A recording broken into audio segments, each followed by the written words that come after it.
आज होता सोमवार निमित्त गेले मी शंभूंच्या दर्शनाला.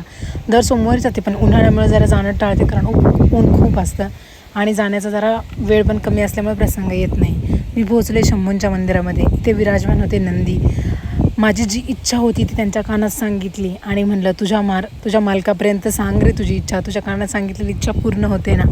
आज सोमवारचं तर इथं कोणी होम पेटवला नव्हता, महाराज नव्हते. हा आहे कुरकुम MIDCमधील गिरीनाथ मंदिराचा परिसर.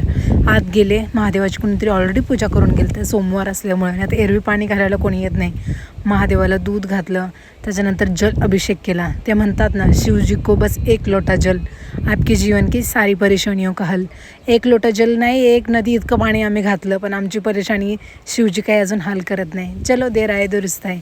ऊपरवाले के द्वार में देर है पर अंधेर नाही. हाच विश्वास ठेवून आपण देवपूजा ही करत राहायची. आणि फक्त देवपूजेने काय होतं, आपण आपले कर्म पण चांगले ठेवावे लागतात.